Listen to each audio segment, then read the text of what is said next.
जगत में प्रत्येक व्यक्ति को किसी ना किसी प्रकार की निर्बलता अवश्य होती। जैसे कोई बहुत तेजी से दौड़ नहीं पाता तो कोई अधिक भार नहीं उठा पाता, कोई असाध्य रोग से पीड़ित रहता है तो कोई पढ़े हुए पाठों को स्मरण में नहीं रख पाता। ऐसे अनेकों उदाहरण और भी हैं। क्या आप किसी ऐसे व्यक्ति को जानते हैं जिसे सब कुछ प्राप्त हो और हम जीवन की उस एक निर्बलता को जीवन का केंद्र मानकर जीते हैं? इस कारणवश हृदय में दुख और असंतोष रहता है सदा। निर्बलता मनुष्य को जन्म से अथवा संजोग से प्राप्त होती है, किंतु उस निर्बलता को मनुष्य का मन अपनी मर्यादा बना लेता है।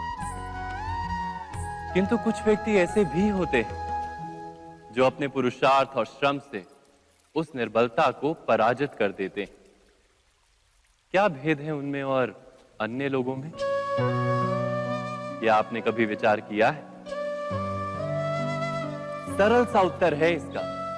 जो व्यक्ति निर्बलता से पराजित नहीं होता, जो पुरुषार्थ करने का साहस रखता है हृदय में, वो निर्बलता को पार कर जाता है। अर्थात निर्बलता अवश्य ईश्वर देता है, किंतु मर्यादा मनुष्य का मन ही निर्मित करता है। स्वयं विचार कीजिए।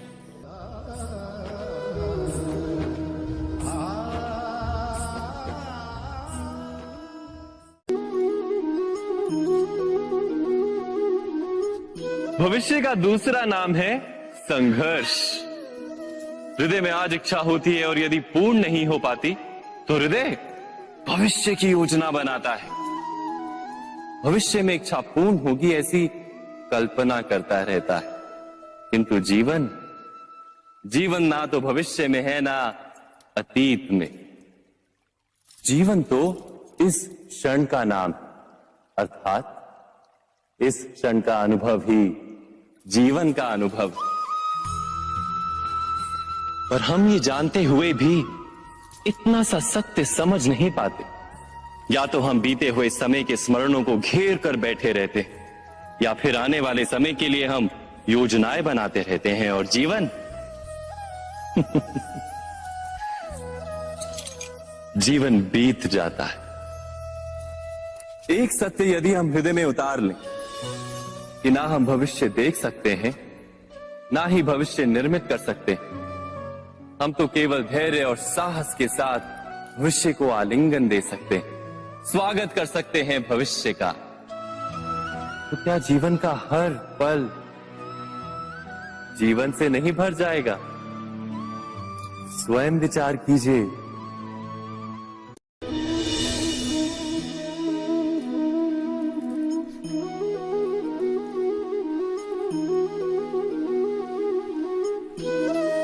ज्ञान प्राप्ति सदा ही समर्पण से होती है, यह हम सब जानते हैं। किंतु समर्पण का वास्तविक महत्व क्या है? क्या हमने कभी विचार किया? मनुष्य का मन सदा ही ज्ञान प्राप्ति में विभिन्न बाधाओं को उत्पन्न करता है। कभी किसी अन्य विद्यार्थी से ईर्ष्या हो जाती है, कभी पढ़ाए हुए पाठों पर संदेह जन्मता है और कभी गुरु द्वारा दिया गया दंड मन को अहंकार से भर देता है। नहीं, क्या ऐसा नहीं होता?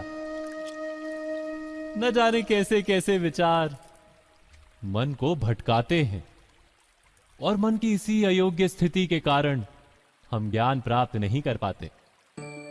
मन की योग्य स्थिति केवल समर्पण से निर्मित होती है। समर्पण मनुष्य के अहंकार का नाश करता है। ईर्ष्या, महत्वाकांक्षा आदि भावनाओं को दूर कर हृदय को शांत करता है और मन को एकाग्र करता है।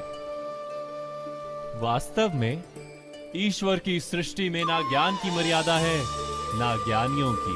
गुरु दत्तात्रेय ने तो गाय और श्वान से भी ज्ञान प्राप्त कर लिया था। अर्थात विषय ब्रह्म ज्ञान का हो या जीवन के ज्ञान का या गुरुकुल में प्राप्त होने वाले ज्ञान का, उसकी प्राप्ति के लिए गुरु से अधिक महत्व है उस गुरु के प्रति हमारा समर्पण। क्या यह सत्य नहीं?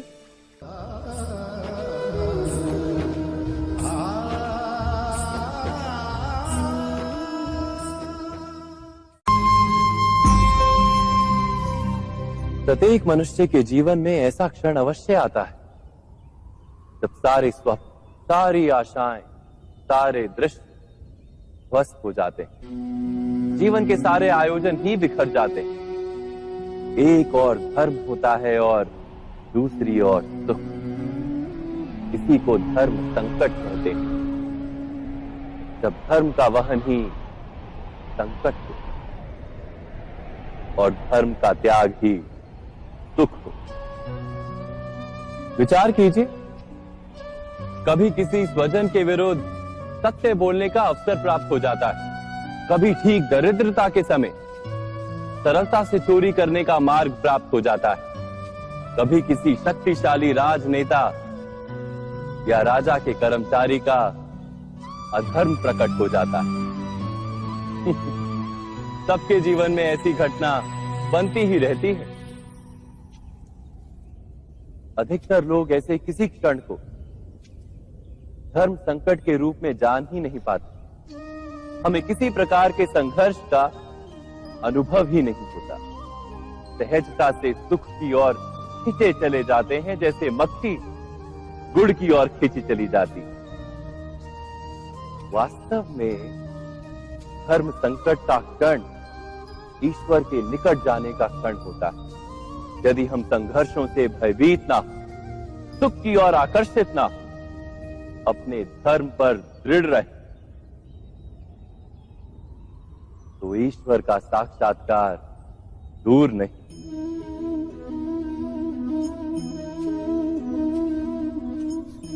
पवन से युद्ध करने वाला पत्ता यदि पेड़ से गिरता है तो भी आकाश की ओर उठता है।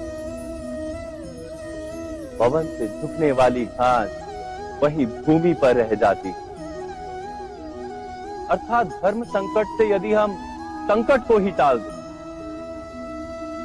तो सुख तो मिलता है, जीवन बढ़ता है, किंतु क्या चरित्र नहीं टूटता? क्या आत्मा दरिद्र नहीं हो जाती? क्या ईश्वर से अंतर नहीं हो जाता?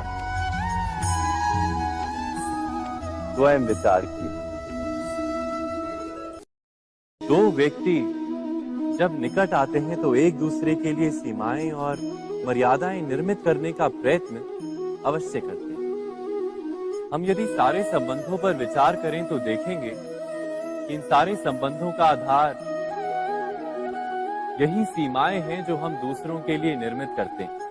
और यदि अनजाने में भी कोई अन्य व्यक्ति इन सीमाओं को तोड़ता है तो उसी क्षण हमारा हृदय क्रोध से भर जाता है।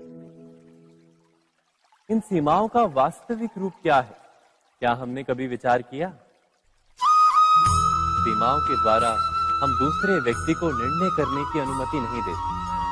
अपना निर्णय उस व्यक्ति पर थोपते, अर्थात किसी की स्वतंत्रता का अस्वीकार करते हैं। और जब स्वतंत्रता का अस्वीकार किया जाता है तो उसका हृदय दुख से भर जाता है। और जब वो सीमाओं को तोड़ता है तो हमारा हृदय क्रोध से भर जाता है। क्या ऐसा नहीं होता?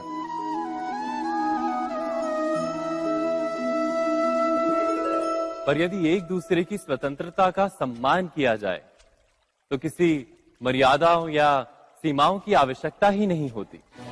अर्थात जिस प्रकार स्वीकार किसी संबंध का देह है, क्या वैसे ही स्वतंत्रता किसी संबंध की आत्मा नहीं? स्वयं विचार कीजिए।